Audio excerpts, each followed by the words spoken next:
Yeah. So, hi Tony. Oh, you want to start? Oh no, don't mind. Do you think we should do like? Should we introduce it saying we're back? It's all your fault, kind of thing. I don't mind. Yeah. You asked for it, so we're back. Well, maybe that was the intro. That is the intro. Okay, that was the intro. Yeah. Cool. Hi. We're back. Hi. So I'm Tris, and this is. I'm Tony. You are Tony. Sure. And we're at where are we? Well, who knows? It could be anywhere. We're at a place that has lots of model railway goodness. This is my shop. This is my back wall. That's right. Hey, back wall. The famous wall. Yeah, have you got a front wall? Well, potentially. Oh, okay, that's cool. This is the wall that gets in all the photos. The Backman rep always moans there's too many red boxes. Why is that? Is that another brand, is it? Well, yeah. Hornby. Yeah, the Backman rep always says there's too many red boxes, not enough Backman ones. There's some great ones down here, grey ones, some Rapido Trains, yeah. That's fine. Yeah. Does he want it the other way around? So he wants it all Backman boxes, the Backman rep, naturally. What you could do is like promotion and give you them all free. Well, that would help, wouldn't it? It makes sense, yeah. I'm sure everyone would agree. I'm sure if Backman are listening. Yeah. They could do a thing. Fill my wall for free. Yeah, and if you come into the shop, like this little freebies you can give to customers, like wagons with their name on. It'd be nice, wouldn't it? Yeah. But in the real world. Well, at Games Workshop, I was talk about another hobby, not to take people away from model railways, but they always give you a little model, a miniature. So Dapol, Hornby, Backman, Acura Scale, Pico. Who have I missed? Rapido. And Heljan. Or Hadyan.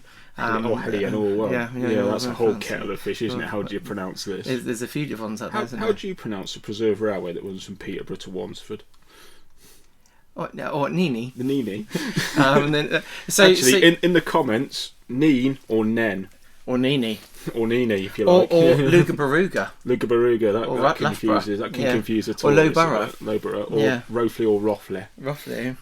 Or Shrewsbury or Shrewsbury. It's like Scone and Scone, isn't it? Scone and Scone, gone and gone. So going back to our original point. Back to model railways, so those manufacturers, how about you make like a little thing that all model shops can give out to people for free to keep them in their hobby for a day longer? Well, I mean, we've had freebies. They've given out freebies in the past, haven't they? You go to some of the exhibitions and like Hornby and Backman and guys like this. And I think Rapido gave out at Wally last year like goodie bags and things like. I thought I missed out on this. I'm sure Rapido gave out because that thing Rapido did at Wally last year. They were giving out like vouchers, and some lucky person won a APTE, didn't I feel like you know that lucky person. I know. I saw him. I saw him carrying it around. It definitely wasn't me. I could do with winning some free stock, but it definitely wasn't me. I would have sold it into you though, because it's not Great Western and green and. That was the thing. I mean, there was in the Hornby Magazine awards. Actually, there's a free. You win something there, don't you? If you enter your email address, there's a Loco up for grabs. Okay, I only entered 19,000 times to try and win. Who'd do a thing like that? I know, right? You get all your friends, family, their dogs, their goldfish. You have to get very inventive with email addresses. Yeah. So didn't actually do that. No. I only did it 20,000 times. You just beg every single person you know, don't you? You go down the local social club and please vote for me. Yeah. Oh, I spoke to my sister. She's like, "Well, I've got 3 emails, so I've done it with that." I was like, "I didn't actually ask her to do that." Which is wonderful. Yeah, I think Emily's so done pleased. the same. Yeah. So I spoke to my extended family. But yeah, she said to me, she was like, "Oh, what if my brother wins the Loco?" I was like, "Well, bring it down here. I'll give him some money for it. It was fine, you know." So what we're talking about, if you don't know it, Gets this year, which is a Hornby. It's Hornby Magazine's main exhibition. Yeah, so they're doing a thing for best manufacturer, best wagon, best coach, with these different things. Yeah. So we were on the shortlist. That's right. Yeah.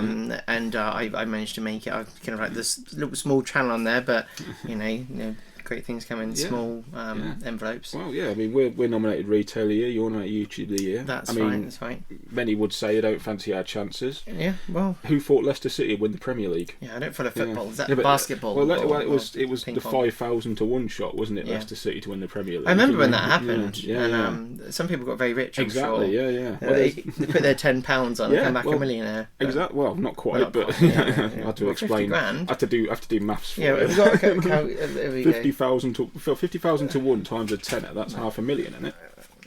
50,000 No, 5,000 to 1 times. Is it just 10. 5,000 It's times 5,000 10? to 1 times. Well, it's 50 grand, yeah. Okay, Yeah. Plus your sure. stake back, so it's £50,010. Oh, that's all right. Then you get your tenner back. You get your tenner back, yeah. Yeah, but if you lose your tenner. Yeah, you lose. That's So a there's rubbish deal, probably isn't the it? guys who backed Leicester to win probably lost a tenner for like about 30, 40 years of their lives, and Yeah. finally won 50 grand. Yeah. That's I mean, there are football fans who will go in, and sports fans in general will go in and back their favourite team to win the league every year, even though there's no chance of it happening, or they don't think there's any chance of it happening. But Leicester will have won, and you and I could end up with trophies in a couple of weeks' time. That's true. It's a long shot. So get your bets in. Not that we are betting people. We don't recommend gambling. No. Gamble aware. I'm sure friends aware. is probably okay. Big gamble aware. Yeah, have a little sweepstake with your mates at work. Yeah. Retail of the year sweepstake. They'd be like Model Railway what? Yeah. Good luck pulling out rails or Hattons. You might win them. Yeah. There's a chance. Who do you think your biggest competition is for YouTuber of the year? There's only about 9 in front of me. Well, the reality is there's some very large channels that are very liked, aren't there? Oh yeah. They do some great stuff. Yeah, because you watch some videos and it might be just a more kind of like chilled out video about something with crazy views. Yeah, they're clearly popular. We talk about Richard. Yeah, obviously Richard's a mutual friend. Richard Watson. He's got a great channel, and that's New Junction. Yeah, he's got his special weapon, which is his dog. Oh yeah, some poor idiot unleashed hell on that when I was the one who told him to do that. Oh, I see. I was like, I watched a different channel, Car Throttle. Have you ever seen Car Throttle? No. It's a very Top Geary type channel. It's really good. Really recommend it. Anyone to cars and stuff, Car Throttle, great channel. And one of the guys in there, every time his dog appeared, they seemed to get more views on their videos. So I mentioned it to Richard, and he put Lulu in, who's the real star, let's face it. And suddenly his views went through the roof, and like people were commenting, "Oh, dog!" I put my cat on mine from time to time. Not the same effect. Needs a waggy tail, really. I need to clip one on. I've got an OTT Yorkshire Terrier that might be willing to. Maybe I can borrow it for a couple of videos. I'm sure Emily will lend you Elsie for an evening. We had to get rid of her for an evening, probably. Oh, I see. She's great. She's only 1 year old. That's very. But yeah, keep the cats busy. Yeah. But as for the big channels, big channels. Obviously, you got Richard. He's very liked. I like Richard. He's a great guy. We like Richard. We like Richard a lot. He's looked after me over time. So there's Richard. Then you got obviously Charlie, won it last year. Yeah. So he's a hot favourite. He does very well with his videos. You see the views. He could probably just do a video about him picking loo roll and probably do extremely well.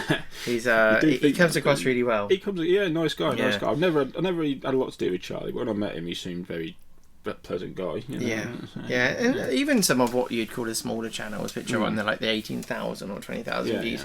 I think Little Wicket on there. Little Wicket, Rob. Wicket, because he does really nice videos. I don't. Does he still do much? I haven't seen anything for a while. Because I really like Rob's style. His it was very much a sort of let's go from the very beginnings. Like when I looked at his layout first, there's lots of Metcalf and stuff like that. I remember that. Yeah, you don't it was normally the 6x4 Yeah, I thought that was a real refreshing change kind of thing for a layout that was quite I don't want to sound rude to Rob, but quite a novice-y sort of layout. Very accessible, it was his first real go at railway modelling. I don't get time to watch as many videos as I should, really. Which means you do this all day. Exactly, I don't really want to do it when I get home. Yeah, it's like with my job, I do RC cars, but when I get home, I don't want to work on the RC cars.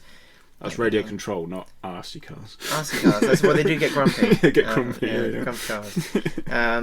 So but as channels, obviously, you've got Charlie.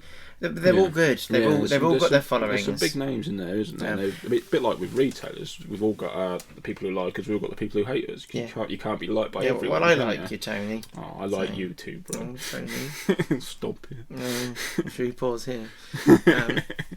So, really, all the channels are very good. And it also depends, like, you might have a channel that would do very well if the people that really like them actually voted. Well, that's how many people are actually voting? That's true. We're all very lazy in that way. Yeah. I mean, it's interesting. It'd be interesting to know how many votes we get.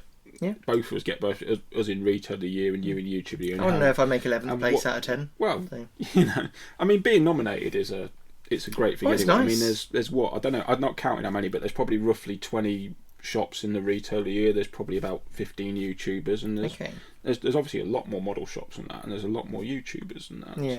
So it's nice just to be in the running, isn't it? I mean, it's fluctuated as well. Like you watch, it's been great seeing. Like COVID was the flourish for YouTube. I started just before. It was right after Wally show. I went to. As in Wally 2019. Yes. Yeah. Yeah. So I went there and I loved it because I've read my model railway stuff since a kid, but not really done anything with it. And then I had my little bits of kind of getting into it, but then not. Yeah. I went to the show and I loved it, and I was already doing a channel called Trish Bits for my model for my remote control car stuff. Yeah. That's it, not RC cars. RC cars. And that was alright. It was kind of to help me with my work a bit, and also, you know, I'm going to make something of myself, I thought. Yeah. And what I did was I put the camera on, and when I went up into the loft after going to Wally, and just filmed it. And I made a little mini video for fun, and I sent a link to my dad and my brother, and it was just a bit of a giggle for me. And I had some views, and actually it was received a lot better than my Trish Bits one. I did like initially, I was like getting quite a few views there, and like the subscribers were coming up, and it was a few days, and I had 80 subscribers. It took me ages of my other channel. And next thing you know, I was at 300, and then it got to 1,000 eventually after I can't remember how many months. And I was like, oh, I can do something with this. You know, I'm gonna make it. I'm gonna make it, Ma. That's it. And it's kind of you go through a period of what is this channel? Is this kind of look at me, look what I can do, look what I'm learning, or is this for my enjoyment? And actually, it's taken a few years to work out what I want from the channel. Obviously, we diverged a bit there, but going back to the COVID people. It sounds like I put them in the box. I'm really sorry, COVID people. But the people that COVID people. Well, everyone probably started so many hobbies during that time. It was a big period actually. We kind of noticed here that we sort of had a lot of orders coming in. We lost a lot of money because we didn't have any exhibitions, but we gained a lot of sales back because people were stuck at home kind of thing. And did you sell a lot of starter sets? I sold a lot just before lockdown. Oh, like they knew it was going to happen. I think we all knew lockdown was coming, didn't we? Like it was this doom the that was sporting lingering. events were getting cancelled. Yeah. Alexandra Palace exhibition got cancelled. Great example of how COVID cost us money. We lost probably 5 figures not going to Ali Pali. I would definitely lost 5 figures not going to Ali Pali. Yeah, so that must have been a frightener for you. Oh yeah, but then of course we got the extra sales from where we were closed. Kind of, we were closed, but we were still trading. We were still posting. We were still clicking and collecting. I mean, compared to a gymnasium or a cinema or whatever, or a restaurant or a pub, we had it quite easy. They've never really come back up. I've got a local Odeon that's never got anyone in there. Yeah. Well, we went. Random, very side. We went to premiere Mission Impossible, Mission Impossible, which has got the fake Britannia in it. Oh yeah. I'm just going to say, half empty. There was the scene at the beginning where they've got North Yorkshire Moors engine shed. And you can see a British logo in the background. And I was like, full nerd mode. They're not trying hard enough. They haven't gone. They just put a load of ear defenders and everything. And then it'll be alright. Well, I've got them ear defenders. We'll do a whole podcast on railway films. I'll get my friend Tom Marshall to come. He does the Will Hay things and the Thomas things, and we'll do a whole podcast on railway films and continuity and not trying hard enough. It's a massive can of worms to open. I'm sure it's very interesting, and things that happen that no one knows about. But obviously, we're going off track. Yeah, we are. Yes. Pardon the pun. So back to YouTube and the COVID people. Yeah, so the COVID people, some have flourished, and they've got these fantastic. Like that model railway guy. Yes, he does brilliant voiceover and editing. It's really glossy what he does. I really like that. I'm jealous every time I see it. He does his own music as well. I understand. So that nice music that goes on. I'm like, actually, when I see him, can you make me some music? Get your keyboard out in the loft and just get your Casio keyboard. It'd be like a Raiders of the Lost Ark kind of type music going on, and I don't know if that'll work. But no. So I really like his channel, and I was always hoping his channel would grow more because of the quality of content that he puts up. That's one of my things. Some channels grow because I think people like the person, and some channels don't grow even though they do fantastic quality, but they don't quite get there. And I feel that with mine. So I think I've hit a certain niche of people, and I'm a slow grower, slow burn. And it's an interesting one, and you just got to keep going with it, really. I think, and see what happens. I guess like that with your shop. Well, yeah, you started out a bit smaller. We started out next door in a shop half the size of this, so. Probably about 10% of the stock we're holding now as well, which is a good thing and a bad thing at the same time. Yeah, you would have had all that room to put, like things like TT on the shelves and things like that. One day, maybe. Yeah. We'll see what happens with that one. But yeah, it's when I moved into this unit, I thought, how am I going to fill it? And now it's bursting at the seams. That must have been a bit overwhelming on that when you first did that.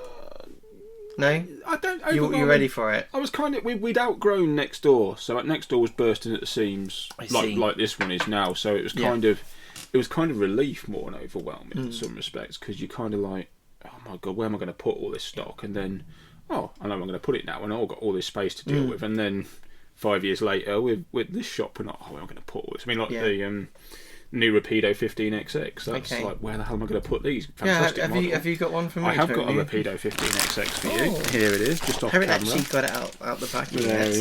So this Loco is very cool. I first saw it at the SVR. Yeah. I went there for one of my random days. I'm going to go there. So I drove there by myself. I love those days. And it came into the station. I remember one time I watched it come in and go, and the next time I got on it, and I was really pleased. When it left the first time, I recorded it, and it had a proper old bark to it. It was cool. Western engines do have quite a bark on them in general. They are the best after all. Really. That's another kettle of fish, isn't it? Comment below. What's the best region? Yeah, that's it. Yeah, what's your favourite? What's your favourite region? That's it. We'll do a whole podcast on that. I did a vlog, and I mentioned there's a 94XX at Minehead. Yes, 9466. And I commented on the fact that it was painted the wrong colour, and it should have had a black cap. So it was black. It's black. In my view, it should be green with a Great Western Railway written it. And I had someone make a comment in the comments 9466 never was green. I know, and this is what I was told, and I understand that. Yeah. But for me, of course, these were never Great Western just green. like this one. Yeah. And I think if they'd have been built, squeaky. That's definitely the box, viewers. Definitely the box. That's it. Yeah. Well, if I made a noise like that, you'd send me to the doctor. That would be very worrying, wouldn't it? But there it is. Yeah. So I haven't got this out yet. So hopefully, this is the What If livery. Yeah, and I think it's more it should have been livery. Well, I think obviously Hawksworth, who designed it, the plan was to build it in Great Western days. He's probably gutted he couldn't have had it when it was more that type of company. Yeah. So the American USA tanks. It's got that front end. That's right. It's very much a Swindonised USA tank. Yeah. Is there a reason why they decided to do that? Because they got that large boiler off the 94 now, haven't they? Yeah, I think it's one that the USA tank had proved so successful, so it was kind of a bit of a let's get the tracing paper out scenario. I mean, these were designed to be very powerful tank engines, mainly for moving empty coaching stock around Paddington. That was the original intention for them. Obviously, then they got dotted out all around the network.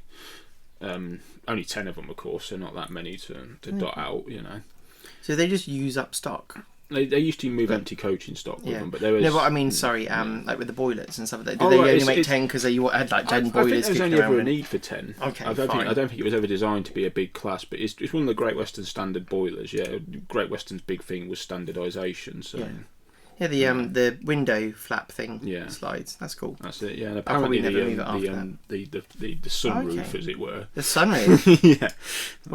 I might that break things off my finger now. You got the classic, sprung buffers and all that, and of course, obviously the people watching can't tell this. How heavy is that engine?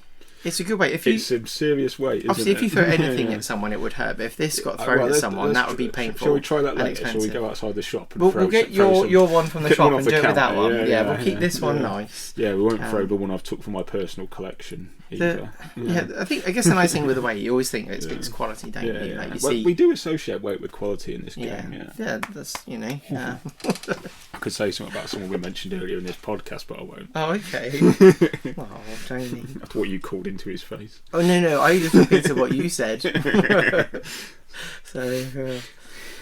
an internal joke. Internal joke. The person watching, he might comment as well on this if he watches it. Actually, it'll prove if that person watches our podcast, won't it? It's very true. That's it. Yeah. Did you watch podcast? Yeah, I watched it. Yeah. No, you didn't. Did you? Yeah. You didn't.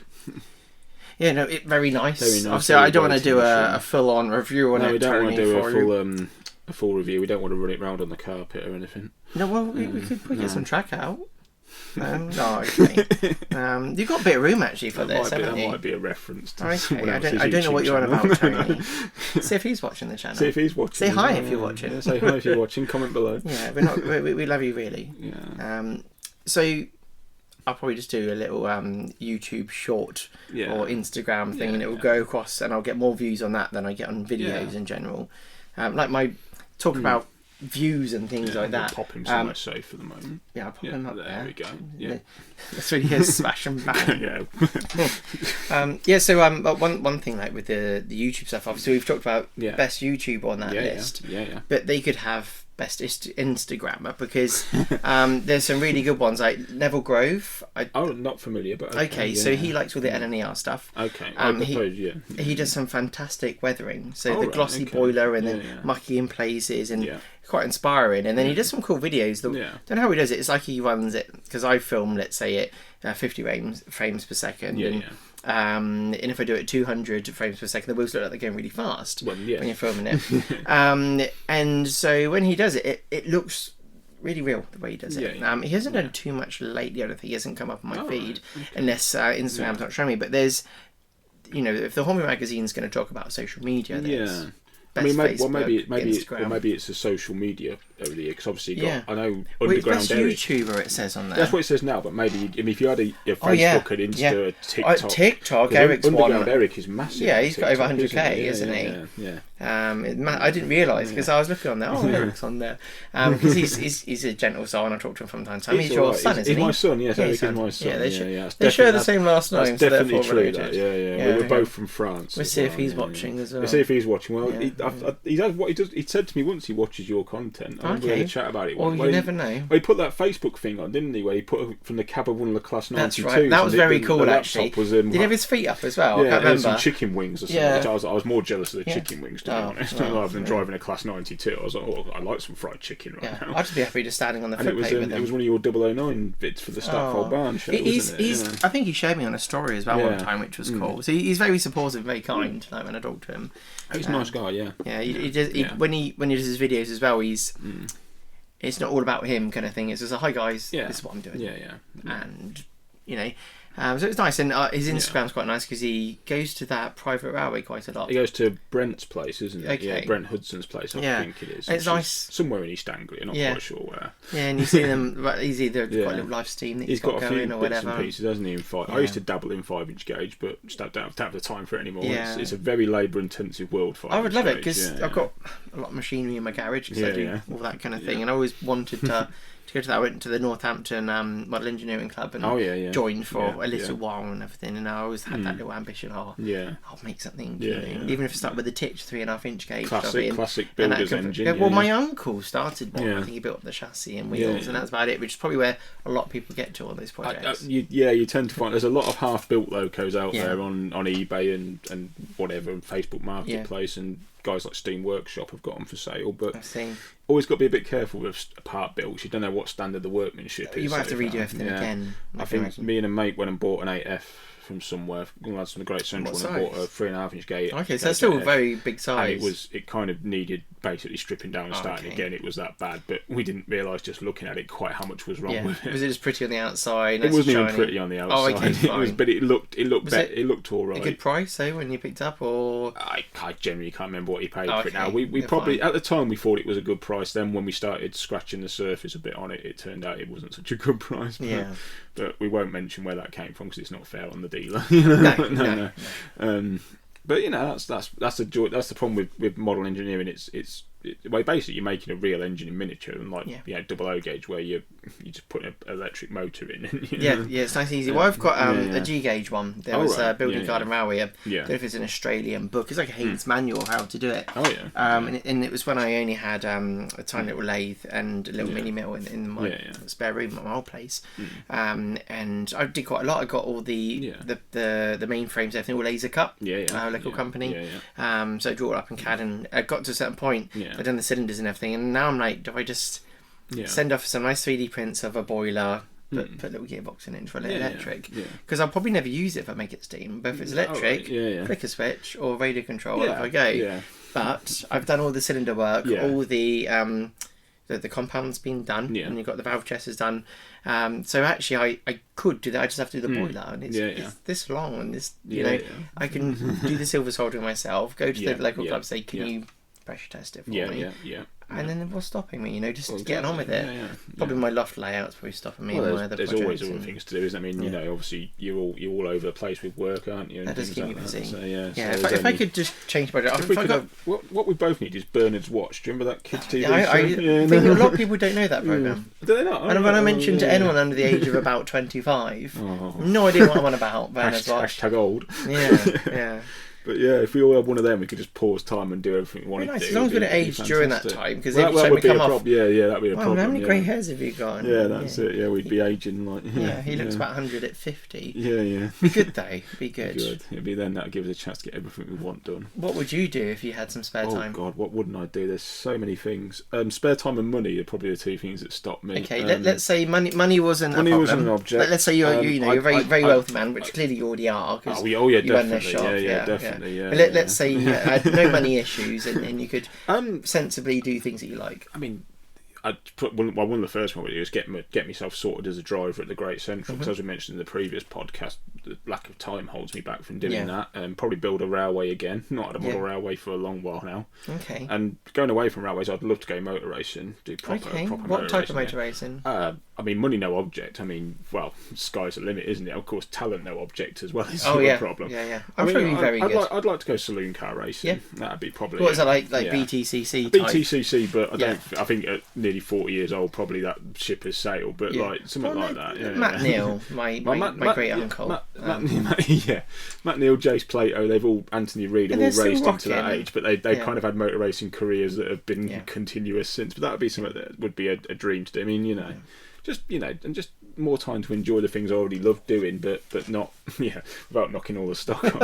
But just have a bit more time to do a bit of everything kind of thing. But what about yourself? What's your kind of time and money no object? I'd like to make my own garden railway if I had a large garden, but like a ride on one. So like 5-inch gauge. Yeah, I'd like to make the Locos. Yeah. The making it's not an issue. No, because I'm fortunate to have that and understanding. Don't want to talk about it in an arrogant way, because all you need is time when it's that. Because I feel the know-how. So I always talk to Magda, my girlfriend, because we want to buy maybe a place in Poland one day. Oh right, okay. And they sometimes get some plots of land. So she wants to have the garden a certain way, but then I was like, well, I love my ride on railway. And it will go through the garage, so I stop off and I can service and everything. So that's one of my little dreams. I used to have the ideas of like the racing cars and stuff, but the little RC car part of my life is kind of, it's got out of my system to a certain point. And I don't know, I think that's it. I'd enjoy just doing engineering all the time in big workshop with all the machines I need. I enjoy helping people as well. So with my job, I help people with their cars and stuff like that. So I'd want to be involved in something. So if I had time and let's say I won the lottery, I'd want to go and volunteer at a big railway. So my during the day busyness will be, let's say, at the Great Central or Didcot Railway. Didcot Railway is like the first railway I went to when I was a kid. I was only a week or two old, and Mum and Dad took me there. And so to go and volunteer at the places, even if I'm just painting fences, just to be involved in some way.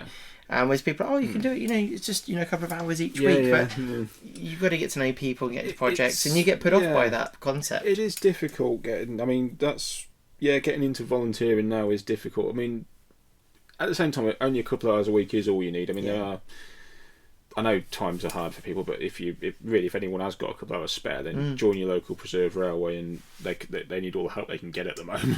Because Northampton Lamport, God bless them. It's about 15 minutes from my work. And there's always the thoughts of, I can come down, even if it's just weeding. Exactly. Something like that. And really, maybe I should do that. I might only go for an hour. I could get a lot done at that time. Yeah, exactly. So, I mean, I think there's a sort of image people have in their head with volunteering on heritage railways that you need to be there every weekend. You need to be there like from 5 a.m. till 5 p.m. I mean, really, unless you're doing something like footplate work. You don't need to be there for 12 hours. Because you have to commit, obviously, if you're firing up a loco. Well, and also that's your point. If you're rostered to do signalman, guard, footplate crew, whatever, then you have to be there on a certain date. If you're not rostered, you just want to go in and do a bit of weeding or housework or whatever, or even just down the shed cleaning the locos. You only have to turn up when you're available. You don't have to. Oh, you're right, Tony. I'm just going to go do a bit of that. Exactly. Go and sign in and find out what's going on, and go and basically lend a hand. It's not. There was a lad at the Great Central with us. I say lad, he's probably, but he's older than us. Let's put it that way. An old lad. How could he be older than Tony? That's ridiculous. Tony's very young. And 25 again. I met him when I'd first started my second ever turn at the Great Central. I met him, a guy called Martin Reeves. Okay. And he literally said to me, I won't see you again now for about another year. Oh. And he only gets to he was at the time, he was very busy with his work, very busy with lots of work projects, like you and I are, really. And he was only coming into the railway about 4 or 5 times a year. Yeah. But, he made it. He's a fireman now. His work commitment slowed down, his family commitment slowed down, and now he had more time, he got his turns, and he's a fireman now. So it's not the be-all and end-all having time every week to go down your local heritage railway. Yeah, I guess you get some people that they want to go and all they want to do is drive a steam engine. Well, that's kind of one of the problems, is most people just want to do the glamour jobs, drive the train, be the signalman, be on the station. And they probably don't want to go clear the ash pan before having it firing before then. Yeah, it's kind of the hard part of the job, really, is the dirty stuff that no one else wants to do, kind of thing. That's what you've got to do when you're a cleaner, kind of thing. But as much there are people in railway preservation who never progress past cleaner. Yeah, they're just happy helping out, doing just happy being on the shed, doing bits and pieces. I guess there's a certain social getting involved in element loco restoration. Yeah, I mean loco restoration. That's what I think I'd enjoy. A very satisfying thing to do. I mean, you've got like the 5305 locomotive station lads. They're down most weekends down the shed restoring Salamiel. Is their big push at the moment, and the Black 5305. Nice. They're stripping that down at the minute. If I had, that's another thing. If I had more time, I'd be there more often, helping out with that. And the engines I'm trustee of, I'd be trying to get more involved, doing bits and pieces on them and things like that. And I'd love to have more time to do photography as well. That's, that's the other thing. True, actually, because you send me pictures from time to time when you've gone and done the charter. That's right. Yeah. We were down at East Somerset Railway on Friday doing. I think I sent you the picture. The large prairie, 4110, recently restored. Large, small. These are small. The ones out there are far away. Is that engaged? Sorry. Small, far away. It was nice because it had. Did it have a tanker on it? It had it on a sort of milk train effect. So we had a couple of 6-wheel milk tankers and a BG. Just kind of recreating the look. And fortunately East Somerset is over 2 hours away, kind of thing. If it was a bit closer, I'd go there a lot more, because they're a fantastic railway. East Somerset, only a short line, only about 2 miles long. But so compared to when I went to West Somerset, where East Somerset. But so is it quite far away, the actual railway? It's probably quite. I think to do East Somerset to West Somerset is probably quite a journey. Yeah. Because obviously that's Minehead, West Somerset. This is Cranmore, which is near Shepton Mallet. Okay. So it's probably quite a trek across the county. Probably, I'd say well over an hour probably to get from one to the other. But also windy roads. I mean, Taunton to Minehead's quite a long journey. And with their roads, exactly. It's a long journey. I used to spend. It's 10 miles, take an hour. Sorry. I used to spend a lot of time in Somerset. My dad used to work out of Avonmouth on the petrol tankers and lived at Doniford Bay for a while in a caravan. He lived there half a week, then came back up here half the week. So I had free accommodation at the West Somerset Railway whenever I wanted to go. Nice. So every single main gala at the West Somerset, I was down there with a camera. All 4 days, kind of. One thing I want to say, when I went to West Somerset, a lot of their stations had grass to stand on. So you had the stone curb edge, and then it was grass. Apart from standing on, I like that because when I'm doing my layouts, it's all about now I need to do the surface. It's like static grass, 2 mil. Over that. That's it. Yeah. Freshly trimmed lawn. Lawn effect. Well, I guess that would even be too long, the 2 mil. You probably just want to get some scatter on there. Yeah, or just some scatter. Yeah. Well, I think I'm gonna have to do it because 2 mil in 4 mil is 6 inches. Well, it's a foot, isn't it? A foot is 4 mil, isn't it? Well, 6 inches about that, isn't it? That's it. It's kid friendly. It says not for kids anyway. Demonetized again. Yeah, that's it. No. So how far is it from? Sorry, how far? I wanted to ask. Yeah. Were they connected, East and West Somerset? Oh no, never. They're two completely different railways. Both Great Western lines, but I don't know. You asked me. That's a good question actually. What the East Somerset's original route was? I'm not sure, because the line to the east still connects into the main line, because it comes down to just east of Cranmore is it's a big stone place, kind of a big quarry that a lot of traffic still goes in and out. I see. So you can connect to Network Rail if they need to any local transport. I don't know what's come in recently, but certainly back in the late 80s, early 90s, Locos did come in. Nunny Castle infamously came into East Somerset and was based at East Somerset for a while from coming in off the main line. Yeah. Talk about West Somerset. Yeah, of course their main line connected as well. Yeah. So recently, did SVR have this where the HST was there? And then it's been the West Somerset. I think was it this weekend or anything like that? Or quite possibly. Yeah. Yeah, my friend sent me a picture of obviously. Yeah. And you wouldn't have thought about that 10 years ago. HST's preserved, and that's now a thing. Yeah. So that's kind of cool. Yeah, it's a passage of time. I took a photo at Chasewater Railway. Another fantastic little railway. Yeah, I've always wanted to go there. One of my friends lives local to it. It goes round a big lake. It goes round Chasewater and Country Park and the lake. Is it lake or reservoir? I don't know. What's the difference? Reservoir's man-made. Well, one's man-made. I don't know if it's a reservoir lake, but it goes round that and. One of them railways that in the mid-90s I used to get taken there and everything was locked up and there was rusting engines and it really looked like it was going to go under. Then suddenly it sort of out of nowhere it flourished and they were. Is that just from people going and they had money or investors? I believe it was actually the M6 toll road that they got a lot of money off the M6 toll road because they had to move ever so slightly their site. Because part of it disappeared under the M6 toll road and they got quite a decent sort of... They could reinvest. And got reinvested and kind of made their day a little bit. I believe that's right. Someone will correct me if I'm wrong in the comments. So something good came out of the M6 toll then. But yeah, I've got a photo there of their Class 08 shunter on about 4 or 5 MGR, the HAA MGR wagons. I think they're HAAs. I don't know what that is. It's the classic sort of steel collar. A Cure-Scale make them. Oh, okay, yeah. Like a Cure-Scale making the free packs, and Hornby make them as well. Mustn't be biased. And other brands might make them. Other brands, and Graham Farish made them. Graham Farish and Pico make them in Engage, so it's very well modelled. Yeah. There's probably actually one behind you right now, but I'm not going to stop the recording to go through that mountain of Graham Farish products to find one. Probably one behind you somewhere. At least we've got all the brands on here, haven't we? Well, most of them, yeah. We've got Dapol there. Dapol there, EFE. We haven't got any Cure-Scale in shop, but we mentioned them a few times. Yeah, Cure-Scale. But yeah, their 08 was on a few of those wagons. And I was like, this isn't preservation. This is just what I grew up with, kind of, you know. Because none of them on the system now, and very few 08s on the system now. Yeah, The only time I've seen 08s on is when I go M6, M42. And you always see a little kind of a bit of a nasty looking one, and it's always like moving a little bit slow, I guess, to sort out some wagons down there. So I rubberneck it on that, but I'm really bad. I'm not. I think I'd like to know how many insurance claim forms there are for the M6 M5 junction at Bescot. Where someone has been looking over into Bescot Yard and creaming up the back of the car. I love it when there's traffic. I'm like, oh, brilliant! It stands still.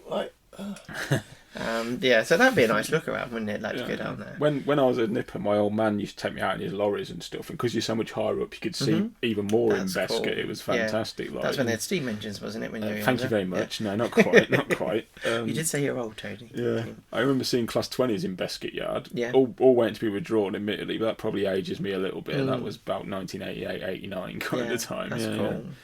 I've got my oldie friends. Obviously, you've probably got a few of them. My friend Phil, he's 75, and he'll talk about his dad worked on the steam railways kind of thing. And I used to see the engines there on a hoist. He didn't sound like he's from Devon. He's from Nottingham way. But he'd tell me the stories about that. And I was like, that's cool. And I'd ask my mum, I'm like, do you remember going? And say, we used to go, and she'd tell me little stories and. Yeah, so it's just interesting. Or you'll talk to some people of that generation. I wasn't really interested in that then. Well, yeah, and I think what a lot of railway enthusiasts can't get their head round is not everyone who worked on the railway was into trains. It was just a job. Yeah. I mean, obviously, like when you go to a lot of these heritage railways, there's ex-BR guys and we even had ex-LNER and LMS guys a few years back at Woodford, at Great Central. But obviously now they're getting to a certain age where they either can't do footplate work anymore, or they're not physically able to do it anymore, or sadly they've left us. They've gone to the big engine shed in the sky. But obviously there's them guys who did it for a living and then do it as volunteers. But not everyone who worked on British Railways enjoyed it. I mean, there's probably a lot of guys who worked on steam who couldn't wait for the diesels because it was a lot less labour intensive. I can imagine, especially because not all locos were equal. No. You hear about the ones that were nice, and you hear a lot about the bad ones as well. So I guess some people had nightmares or going to work the next day. Yeah.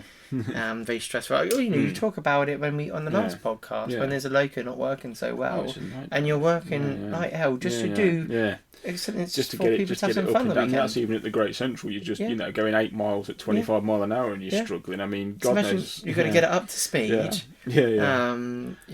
Actually, there's a great song. There's a folk singer called Dave Goulder who I went to see live in Loughborough 4 or 5 years ago. Lugabaruga, yeah. He played above a pub in Loughborough. But there's basically most of the crowd were people in the Great Central.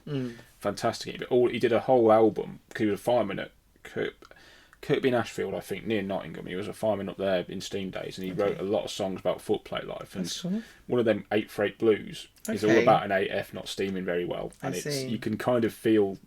It feels very authentic. It's very authentic. So that's the problems, the experience. But is this something you could find on Spotify, or is it on some CD I'm sure it's somehow? on Spotify. I'm sure it's on YouTube. I think it'd be good if somehow you could find it and I could put it in the comments. I know it's not in the comments, but if I put it in the description. Put a link in. Dave Goulder 8 Freight Blues. That sounds like something you want to put on. A lot of very good Dave Goulder songs. One called Black 5, which is sort of self-explanatory. Yeah. I think I know where that one's going. Yeah. I'm going to check the camera, make sure that we're all good on here. Make sure we're recording. That's still working. That's still working. That'd be pretty shocking if we'd spent half an hour and just got nothing.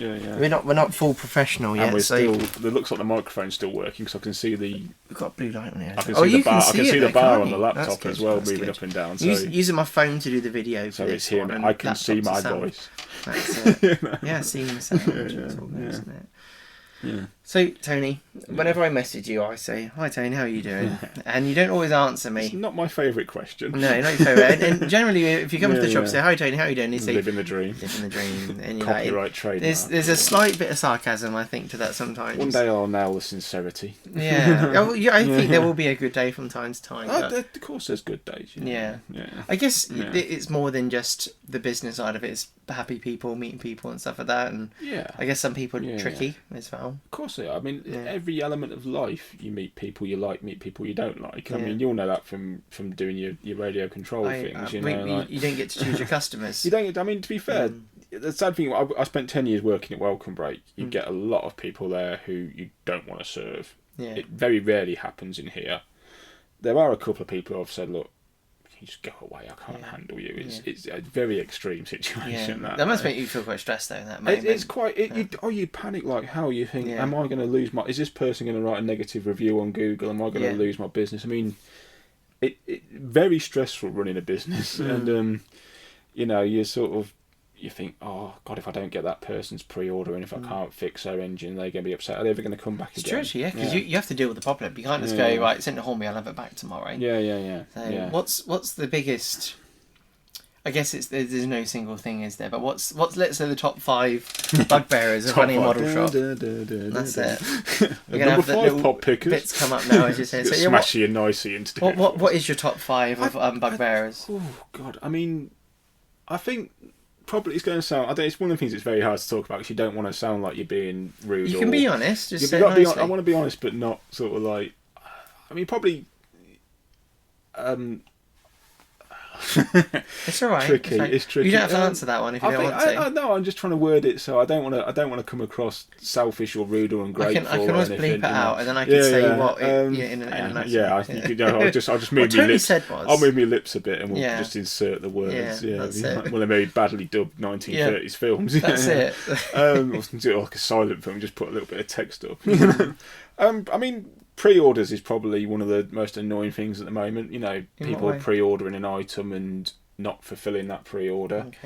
Or I think because it's a hobby for the people, they don't realise it's a business for me as well. It's very hard sometimes. You want to be understanding. It's a difficult time at the moment. Cost of living and all that is going through the roof. But I can't afford that this week. And it's like, well, I've got to pay Bachmann, Hornby, Accurascale, Rapido, whoever. are going to want their money in 30 days. Kind of. That's it. So you have to go and pay for someone who then doesn't want to have it. Yeah. Now you need to sell that product to someone else. It's on the shelf. You know, it's dead money. You know, it's Till I come in, it's Great Western Railway. Well, yeah. Can I have that too? I mean, you do get the comments sometimes. Oh, you can sell it to someone else.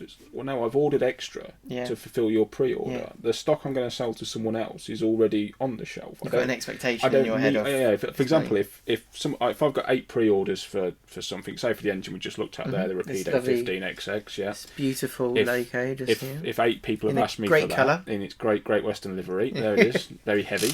Wow, that's wearing my arms out doing that. But yeah, they're so heavy. You do it for weightlifting. It nearly gives the parcel force guy a hernia in a boxing. Really? Really. Oh yeah. He's off work on medical. He's on the sick now, bless him. A little lump poking out of his tummy now. He's 15XX. But sorry. Someone's ordered 8 of them. If I've got 8 pre-orders, I'll order 10 or 12 maybe for the shelf. Yeah. So then suddenly 2 people say, "Oh, I don't want that anymore." I've got 6 on the shelf. Yeah, and that's a bit of value going on. Yeah, and we know the price. I mean, that obviously there's a DCC ready and the sound fitted ones. So you've got to go all the options. Yeah, so I went for sound, by the way. Yeah, so I'll do a video. We'll do a bit on that. Yeah. Have a look at it. Yeah.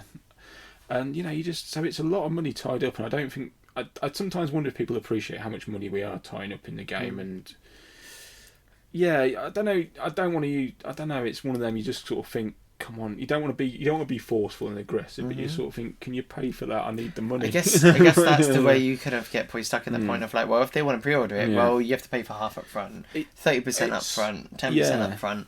It's not something I like doing. I don't like. I mean, that for example, that model we just like, it's beautiful, it's superb, but it's been in development for several years now, which is fine. You know, these things. It's coming. These things don't happen overnight. But if I had 50% of your money for that model 3 years ago or whatever, I'd be conscious of the fact that you've given me your money and you haven't got anything for it. Whereas when it comes, if you haven't given me anything for it, where's my pre-order? Well, it's coming when it comes, but you've not laid any money out, so carte blanche. But when money's been laid out, you kind of want to supply that product in a timely manner.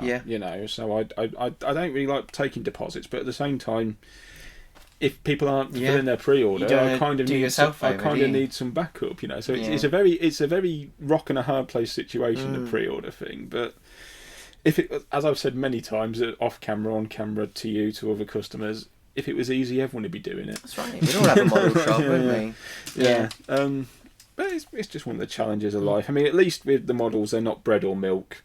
They're not going to go out of date. That's very true. These Batman wagons, quite a few of these have been here for a while, but they're still exactly the same as they were when they came out of the factory. So.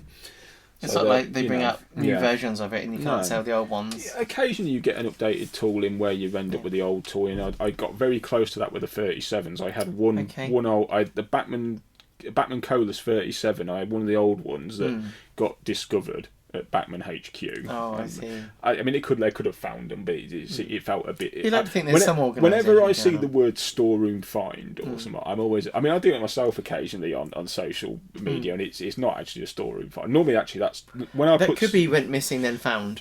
Well, storeroom find, when I do it normally, it's actually someone who's not fulfilled a pre-order and it's sat for so long, and I'm like, I'll just put it back on the web, but call it a storeroom find. It saves face. But this is me being very honest. There's something nice about it. That was I love that. Yeah, but you see some of the bigger shops. I'm not going to call them box shifters because we're all box shifters. We're just different scales of economy. Yeah. They'll go, storeroom find, and you think, have you deliberately hidden 10 or 12 of them so you can get a bit more money for them later on? I mean, I see, because it becomes almost a limited item at that point. It's good business sense. I mean, I'm not going to know. A model shop in the Midlands did tell me if he thinks something's going to be very popular, he will stick a box full basically in the back of his storeroom and forget it for 6 months and then come back to it when everyone else has sold out and get the full retail price. That's true, actually. It suddenly becomes it's good business sense, isn't it? I mean, things like the purple locomotive done for the Queen's Jubilee, the Tor Valley at the Severn Valley. Yeah. One that would sell a lot of is the 14XX. That who made the nice one, more recent one? The DJ Models one. Yeah, if suddenly 10 came available. Well, if you get 10 that work. Okay. Well, I don't even know about that. Some very big. But they're like hen's teeth. Reliability was a bit of an issue with them. I think if someone made a new 14XX if the 14X came back out, it would be a very good seller. That's a proper bread and butter thing. I think the 08s and stuff, isn't it? It's a bit like with the Terrier tank a few years ago, where obviously Hornby retooled it, and then Rails and Dapol did their one, and the Terrier tank had been long overdue a retool for many years, and the auto tank, the Airfix then Dapol chassis, that's it. That's right. Yeah, and that's what the Hornby auto tank is really. It's the old Airfix Dapol model. And of course, DJ did theirs with Haydens, but we've not seen it for years. So I think if another 14XX came out, or if that one somehow managed to get back into production, it would be a very good seller. It's surprising Rapido haven't done that. They've got the suite of other bits. I must admit, I hope Rapido were going to do it when they announced the Titfield Thunderbolt range. I thought 1401 is, everything. But obviously they've got their reasons they haven't. Possibly because at the moment the DJ models, no one quite knows what the future is for that. So they might invest in, and next thing they know, come on. Yeah, so it'd be. I think another 14XX is probably long overdue. Possibly more so than some of the models that have already been announced. But that's. There's a market for everything. Yeah, I'm always happy if anything Great Western comes out. I know you're very Great Western orientated. Yeah. I could be, more like I could be BR blue and yellow and be more modern and be on trend, or LNER. But Blue Diesels is an interesting one actually. When I first started working in the industry, which is over 20 years ago now, Blue Diesels were very hard to sell. Yeah. Whereas now everyone goes mad for blue diesels. I've got a bunch of different ones, and for some reason I'm like, look at that plain blue livery that's got no imagination to it at all. I want one. I don't know what it is. Yeah. And going back, 8 years ago when I first bought this shop, you couldn't sell the rail freight liveries or RES or Intercity, the sort of the sectorisation liveries. And now they sell really well. I think you need a bit of time, almost about a 20-year gap for something to get rose tinted enough for people to want it, kind of thing. Yeah. It's either current day or things that people get a bit nostalgic over, kind of thing. Like in that term when the liveries have just finished, basically. Yeah. No one wants them. Up there, for example, with the Class 91s, we've still got the G, and you can't see it, it's off shop. Never mind, it's actually just behind you. The G and ER livery 91 has probably been the worst seller because it's that livery. Give it 10 years, Tony. 10 years. 10 years. It'll be full retail. Yeah. Because it's that livery that's not the original, not rose tinted enough, not nostalgic enough. The Intercity one did that job, and of course the LNER ones have done the nearest damn it current day job. So the GNER is the one that falls into that hole at the moment of not being current but not being long enough ago for people to get nostalgic about it. Yeah. Not that it's a bad model. I must admit the GNER livery. I love it. The dark blue with the gold letters. I like it's a nice livery. It's stealth made. That one. It's cool. Yeah. But yeah, it's a good example of how some stuff, that there seems to be that era thing, kind of, But no, on the whole, doing this for a living, it's great, it's... Oh, I met you through it. I met you through it. You would have just been one of the guys driving the trains. I'd be like... Yeah. Who's that grumpy guy over there? I'd probably still be doing me courier in or something like that, driving a van up and down the motorways of Britain. I enjoyed courier, and it was a great job. The trouble was the work was inconsistent, and I was putting on weight somewhat chronic. Yeah. I've always my old man as a lorry driver was a big guy. And I always thought, how are you so big? Then I drove for 2 years and put on quite a bit of weight quite quickly. And I realised, it's the career choice. Yeah. It's the career choice that does it. Yeah. But no, we've done. I'm quite pleased with what we've achieved over the 8 years since we've had this place, and see what we can do in the future. It's a challenging market at the moment. What's your view of the market? Like, what's it lacking? What's it apart from cost of living? If you took cost of living out, I actually don't think the market is lacking anything at the moment. I actually think this is the golden age. I think this is the best it'll ever get. Yeah, we've got so many manufacturers now. It's almost too many. I know it's going to sound really silly, but there's so many manufacturers, especially in double O gauge. Yeah. Probably the thing we are lacking is the N-gauge modelers are left out a little bit, possibly. Yeah, you see a lot less of that. Because is it Sonic that did? Sonic have done a bit for... that's like the latest thing I think I've really seen. And Revolution have made quite big strides in N. Yeah, I unfortunately don't deal with either of those manufacturers. Why is that? I think Sonic pretty much produce for shops rather than the other way around, and I haven't got the money to commission. Okay. Oh, I see. Okay. They're commissioning Locos. Yep. For example, they've made things for the shop in Sheffield that we all know that we mentioned a few minutes ago. Sounds like Hales. Yeah, that's it. Sounds like Hales. Or Trails. And then Revolution. I don't know. I just never got around to speaking to Revolution. Maybe they'll be watching this podcast. Maybe they will. Hi, guys. We were opposite each other. I say never got around to speak. We were opposite each other at Gets last year, and said hello to each other. Had a brief chat, but never. I reckon you have a bit more of a chat this time. I've already got. I mean, one of the reasons probably is there's already so many manufacturers in the pot. Yeah, where would it go? I reckon above the shutter door, you've got a couple of inches. Yeah, a couple of N-gauge. inches. Yeah. You've got loads of N-gauge up there. Yeah, great. Or the light fittings. Have some kind of cages hanging down from the ceiling. I think that'll work. I think this really is the golden age of the industry. I mean, ignoring. I mean, obviously the price situation is the elephant in the room. Nothing is cheap these days. I mean, any hobby. I mean, you must know for what you do from your from radio control RC cars, even getting into Warhammer. Oh, it's only £30 a box, but then I want that £30 box and that £30 box. Of course, Warhammer's quite low tech, isn't it? It is low tech. That it's quite a nice hobby, I think, if your budget's smaller. But this hobby does require a slightly bigger budget. When you look at all that's gone into the models we're getting these days, the detail, the parts, all that. I mean, printed circuit boards are not a cheap thing to make. No. Unfortunately. I mean, sadly, we don't all need printed circuit boards. Luddites like me, who's still on analog, doesn't really need a printed circuit board, but obviously it's needed for the digital. They said they have to cater for it. There's 8-pin ready. I mean, if a model comes out now that's not DCC ready, everyone's up in arms. I mean, the beautiful Pico George England, the narrow gauge engine like Prince and Welsh Pony, Prince and Palmerston, Welsh Ponies are large England, on the Festiniog Railway. That's not a DCC ready model, and the amount of people you tell that, and they're like, "You what?" But I think one of the issues that you have now, from as a young lad growing up, heavily into modelling, watch my dad work on anything. It doesn't matter what it is; he'll take apart, rewire it, build it, and he used to do things on the lathe as well, so he'd make everything. And the older I've got, especially with like the RC car racing, there's less and less people wanting to have to do the work of the cars, but how do I do that? They're less. Yeah, less inclined to do that, and I think with modern railways they probably wouldn't. It's turning into a bit of an out of the box sort of hobby, isn't it? I mean, like, the days of scratch building, I think. There it is. Back when I'm providing, back when I'm promoting product here. There's buildings you can buy that brilliant. Oh, the pre-built, the resin buildings are fantastic. Yeah, I got a couple of them because I was talking to Dad Everson, Tunnel Lane. Oh yes. And he loves them because he'll just do a couple of block of place, because if he's doing a diorama for a place, he doesn't need to make a custom building. No. Yeah. These are that good. He can put them on, maybe tweak a few things, pop it on, done. Yeah. And actually for the cost of the amount of hours it would take you to make that. Oh, I mean, it's incredible. And the painting and the details. Yeah, just on the back here. So superb. Yeah. The kind of stationary. That looks fantastic. You can see there's very light weathering on the roof and things, and the bricks are different colours. I mean, zooming on the camera. You ever tried painting individual bricks on a model? The lads at Pendon, I love it, of course. I've done my bit. I've been learning how to do bricks. Again, Dan Everson helped me a bit with that. My brother taught me a bit as well with all that. So, but it's not easy if you're not prepared to do it, and you're not already a bit of an artist. There's a lot of hours' work would go into that if you had to scratch build it. But of course, the flip side is they're very expensive. The scene craft buildings, but you get what you pay for, don't you? Yeah. Nice. I think it's fantastic that they're investing in that, really. Oh yeah. The resin. Obviously, you have to invest in product and get things in, but these companies, I can imagine the numbers that they spend on getting product in. Oh well, I mean, you're making a lot of units.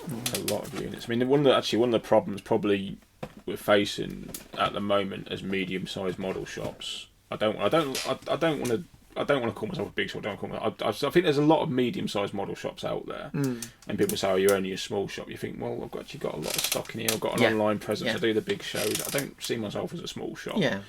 But one of the problems we do face is the amount of variants that are coming out from some of these guys now. I mean, the wagon selection from Rapido is phenomenal. I had a jokey sort of how many conversation with Andy from Rapido when I was pre-ordering the Southern Railway 8 planks. There's a Southern Railway 8 plank there. We'll just get that on camera. A bit blurry. A bit blurry, a bit packaged up, but there's one of them I'll get anyway. one out for you if you like, Tony. Okay, you get that out. I'm joking. So you can buy it. You get it out, bro. Yeah, there's 31. There's one here. That's a Southern Railway 5 plank, but this is a Rapido product. That's a Rapido product. Yeah. There's the 8 plank in particular, there's 31 variants of that, which is a lot of variants to stock. Yeah, none of them are sound fitted though, which is wagons generally aren't. No, but they would in the future. Be like clinking, the instanter coupling effect and all that, and the clanging together. It will happen. Give it 20 years. Yeah, that's one of the problems we have found is that there's so many variants of things coming out now, and you've got to stock them all because the one livery you don't stock will be the one livery someone wants. It'll be the one that I wanted. A Great Western something. Yeah. And I mean, it's very hard to keep up with the market in that respect, and I don't know. I mean, it's probably hard for all shops really, because where we're ordering 4s and 6s, say of each, the bigger shops are ordering hundreds of each. So it's probably hard for all of us, all down the food chain, as it were. But, you want variety. But you want variety. It's fantastic for the end user. You can literally pick your livery now. You walk in here and you spend ages because it's not like you got a shelf of loads of the same one. Everyone's different. Yeah. I mean, the Rapido 15XX, to come back to this, there's something like 7 livery variants on that. You know, obviously we've got the What If Great Western there. There's a BR line one. You can touch that one, yeah. Oh, it doesn't look as nice. It doesn't. Well, that is the preserved. It actually looked really nice with that lining. The lining, yeah. Because that's what I originally wanted. I can't remember. I think I wanted lining, and then they did the What If, and I'm like, Tony, can I change my order? Can I change my pre-order? I think you probably knew that message was coming. I think when I saw it, I was like, I wonder if Tris will jump on that. And quite a few people have jumped on the Great Western one. I mean, Great Western it's probably the most popular Big Four company out there. Great Western, for in the modelling world. For a single colour Loco as well. I'm always because you got the LNER and they got the apple green and they've got the little nice lines and everything on it. Yeah. Whereas I find when I do one, I might either the repaint one or get one out like a manner. I think it's the shape that helps it. It's quite. I know. I like the way that they went to town and not just a straight on boiler. It's constantly tapering boiler, in. I mean, a lot of Locos have got tapered boilers. Probably show up more on the Great Western ones, but I mean, the taper boiler actually gives you a much better steaming effect because it concentrates all the heat to where the fire is in the hot part of the boiler. So you get you've got heat going through the mortar tube in the boiler, but the taper boiler concentrates heat and it balances the weight better. Okay. I don't understand why every Loco ever built after the taper boiler was kind of discovered, as it were. Oh, okay. Doesn't carry one because there are still parallel boiler engines built, and you think, well, that's not as efficient. Yeah. Well, you see some of them. I'm sure there's reasons. Yeah, but some of them don't look right. I've seen. I can't remember. They look very much like the NER ones, but it goes right to the cab, completely just. That's the firebox. You've got a round top firebox, or you've got a Belpaire firebox. So just squeeze it in there, done. Nice and easy to manufacture. Yeah, then you've got Belpaire firebox, which is the more square looking one, like Great Western engines. Great Western LMS engines, BR standards, carry them. More pronounced when you go back to the cities and Bulldogs, isn't it? And it does stand out. Yeah, because they popped out the top of the taper a bit more, didn't they? Smaller boilers and things without side tanks and things, you will notice the Belpaire a lot more on. Yeah. Again, that's heat concentration and things like that. Yeah, so really thinking about the task at hand more than how it looks. Well, making it most steam efficient. That's the ultimate task opposed to let's make a really good looking one. Efficiency. But that's where Mallard comes in, might just plaster it with this stuff to apparently help it with cleaning / streamlining.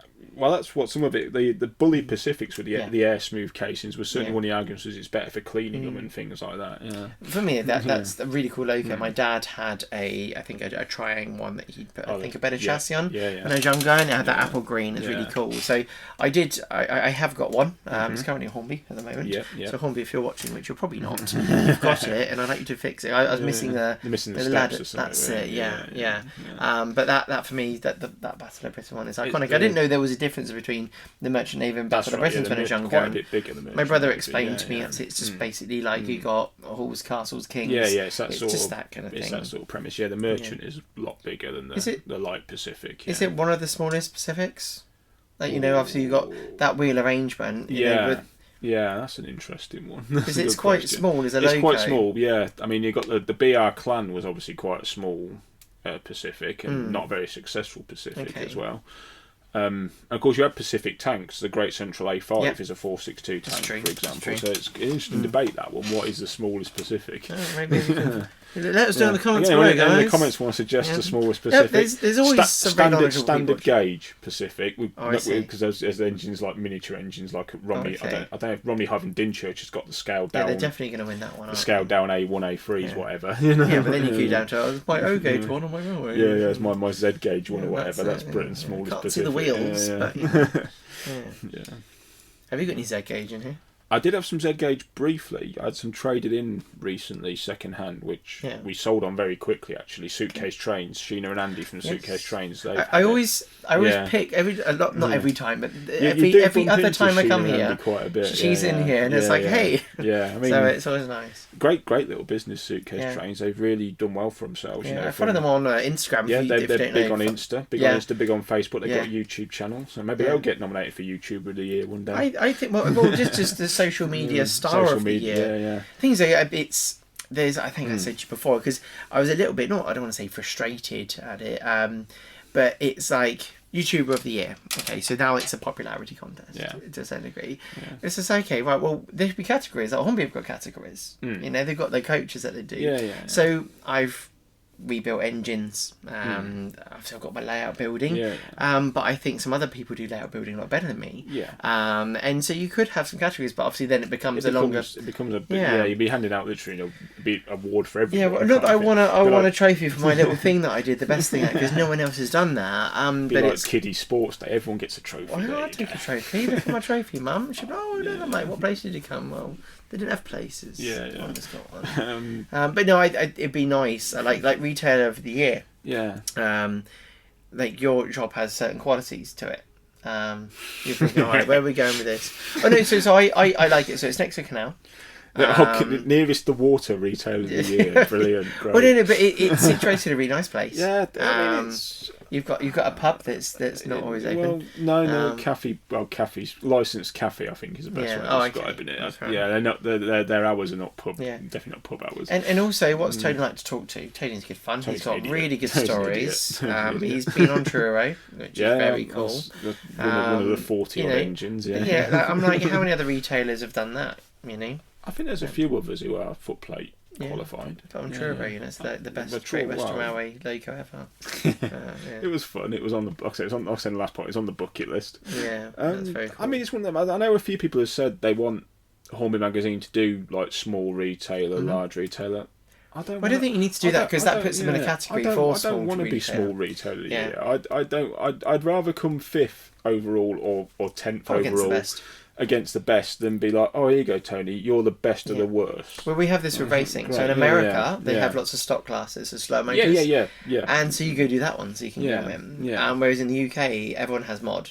So there's 120 races going race each other. There's no separate categories, which is cool.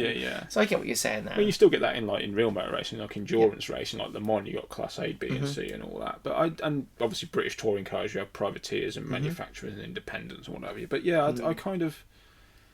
I think if you won small retail of the year, it's like, oh, okay, so you're the best apart from these guys. And who's small? I see myself as medium sized, but who judges what's small, what's medium, what's large? For me, you're a model railway shop.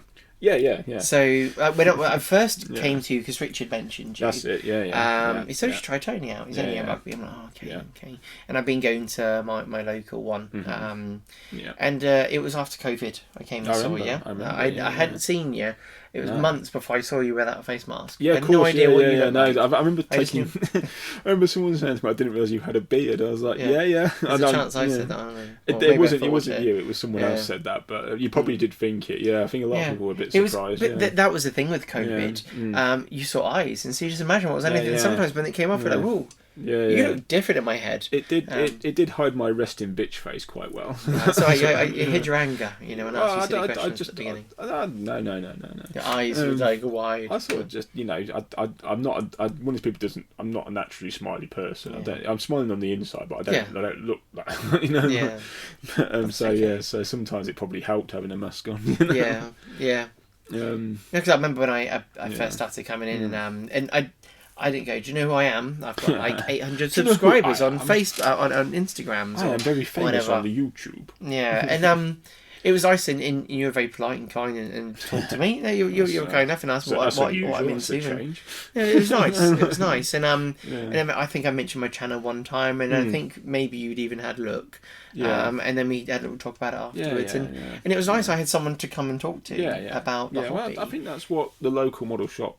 One of the things we can offer is it's kind of like you become a bit of a social club almost. You become a bit of a barman. You listen to other people's problems and all that. I mean, you've witnessed that in here firsthand quite recently. You know, having to listen to other people's problems, and they do like to share. They do like to tell you share their woes. I mean, that's cool. That's fine. I mean, it's sometimes it's nice that they're prepared to. Well, it's an outlet for them, isn't it? Exactly. Yeah. You know, you like to think you're helping someone if they're getting it off their chest, kind of thing. It's kind of nice. I mean, that's not an invite for every single person in the country to come and tell me their troubles. Come see Tony. There's a chair. You can sit down on that. Lay down. Right. Get on the couch. You could do it. There's no room for a couch. There's definitely no room for a couch. No, there's not even. Unless you put it in the walkway.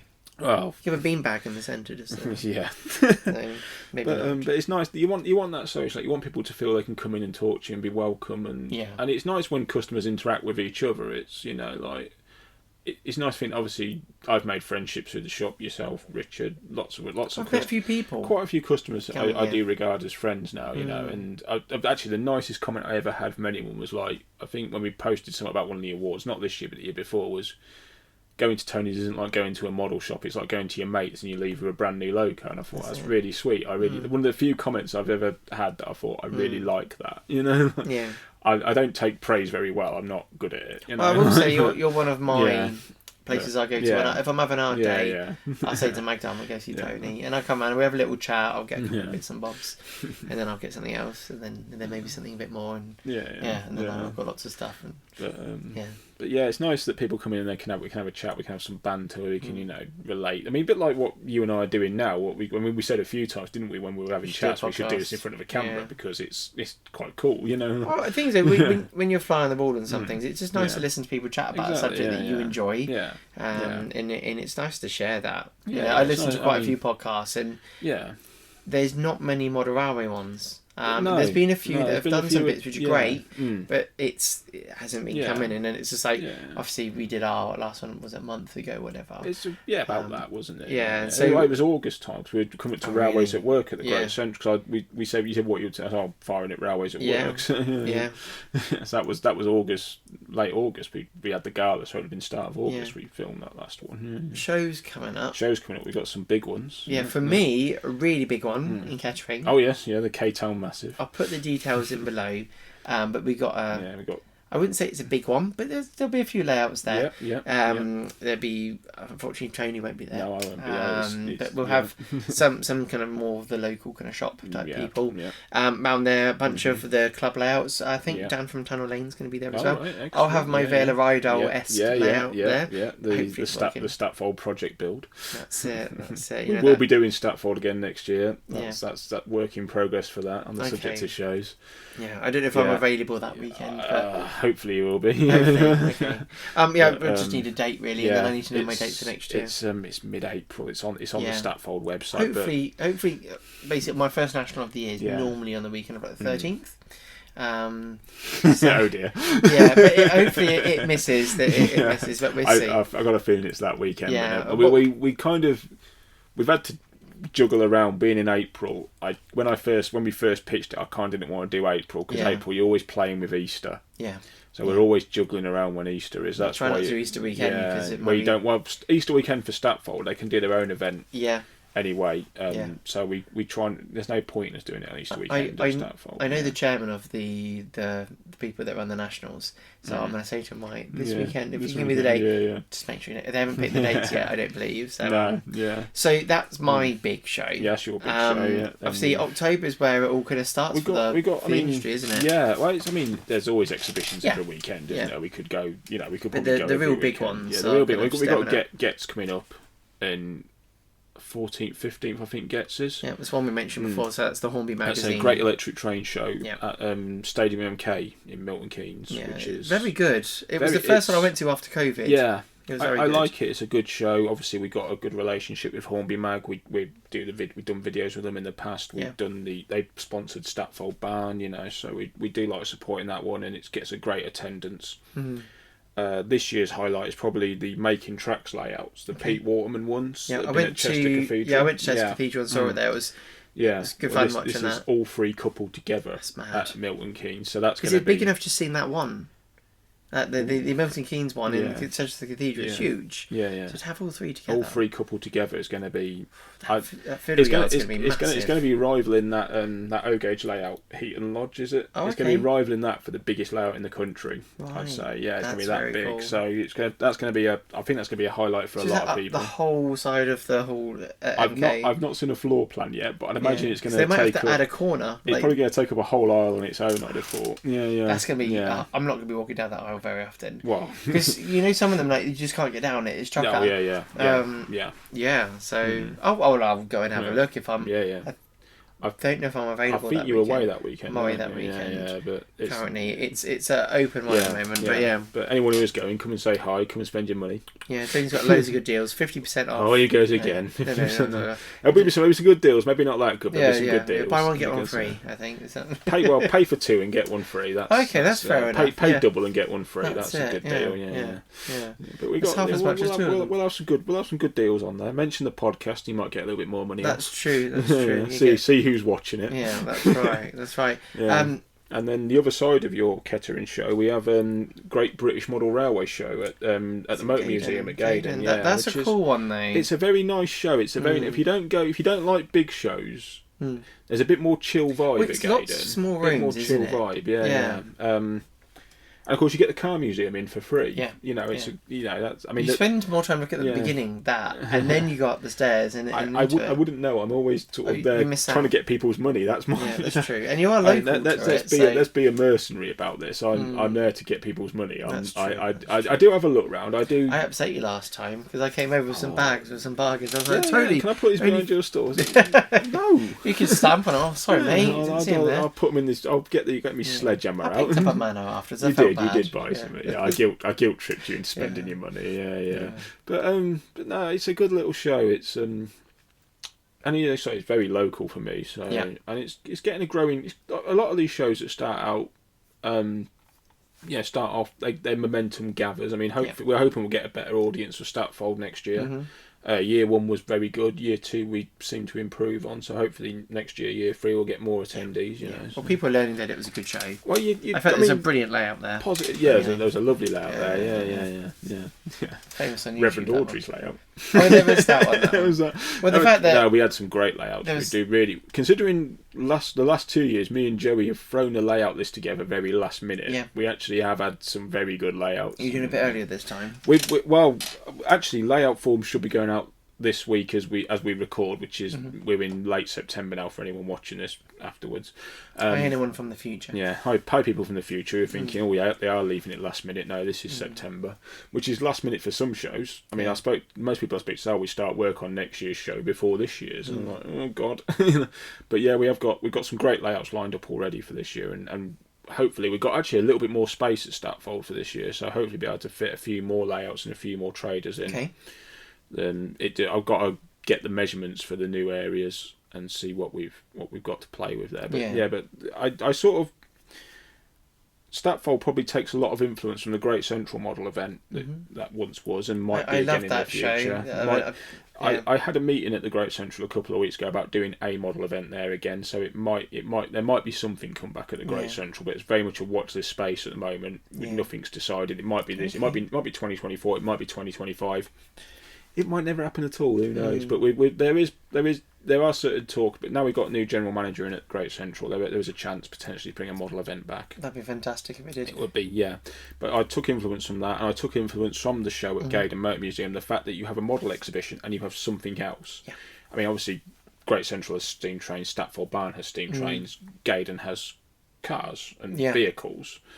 But I like that sort of element. It's more than just a model show. Yeah, if you kind of had interest in model railways, but you also like cars, you're like, let's go, because I can have a look at the cars. It's kind of a good one for the casual model railway enthusiast. I think things like Getz and Worley and Alexandra Palace are very much the hardcore model railway fan shows. Where I actually avoid Alexandra Palace because it's that trek into London, park down the hill, walk up, and I hate queues. But I will go sometimes. Boston Dave Rich loves the walk up the hill to Alexandra Palace. I'm sure sure they do. Boston I'm sure Dave. he's like, have you heard Boston Dave? I'm 63, you know. He's not 63. He is 63. That quote comes from one year at Alexandra Palace, making him walk up the hill to Ali Pali, and basically, that's where that quote started from, and it's kind of stuck now. It's I do like him. Several other traders walk up to him and go, "I'm 63," you know. That as well. I enjoyed hanging out with him at Worley. Obviously, he's great. That Boston Dave, Jordan. They're a great crew. They're a great crew to have, and Jordan's partner Haley's helped us in the past, and lots of people. Like Joey used to help me on the stand in the past. He not so much these days because he's running around the whole country taking photos of narrow gauge engines. And of course, little Dave, who looks after the shop for me when part time. They've got a great support network behind us. There, I think people probably realise that as well. There's more to Tony than just that part of the shop. Yeah, I mean, it's obviously I'd probably take the main brunt of the work, but having those guys there to support us at the shows and little Dave doing his 1 day a week in the shop, it's good. And gives you a bit of space. People generally seem to like little Dave, so that's always a bonus. I've met him a couple of times. I came in one time and I spent I think about £500. Yeah, he was very excited about that. And I always get all this stuff, and he was there, and he obviously jotting everything down. And can I have this and this? Okay, yeah, fine. Never jots it down in order. No. So when I'm trying to log it all in the system, it's like jumping up and down the spreadsheet. You're like, what have you done? It was on a day that I was hoping you were in. Yeah, I remember. I think you messaged me that saying, "Oh, you weren't in." I had a bit of a warning on that one because I get my 50% off, don't I? Yeah. No, I'm joking.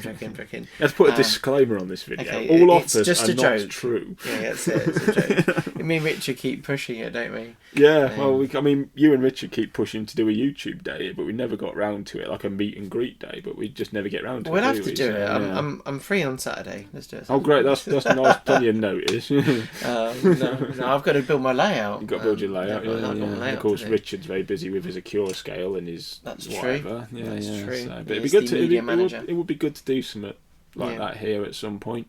Maybe drag Richard in for a podcast sometime. I think Richard would love to do a podcast with us. I mean, the original plan was it would be the three of us, but getting the three of us all at the same time is a bit of a... I only messaged you yesterday. I'm like, do you want to do a podcast tomorrow? You're like, all right then, fine. Go on then, let's film. Let's sit down and have a chat. Let's see if anyone likes this one. So let us know. Obviously, let us know if you like it. Let us know what you'd like us to talk about. I mean, there's a lot of subjects we've kind of ended up rambling again here, haven't we? That's great.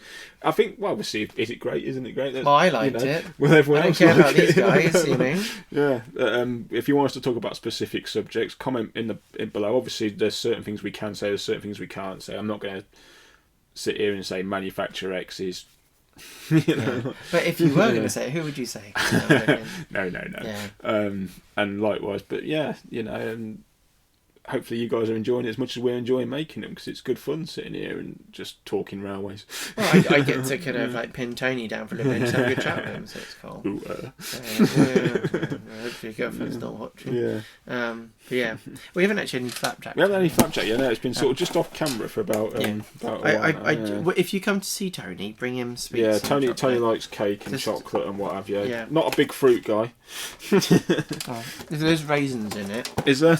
No, I'm joking. If there's raisins in it, you don't want it. Oh, it's like kryptonite. Kryptonite to Superman eats. Spit it out.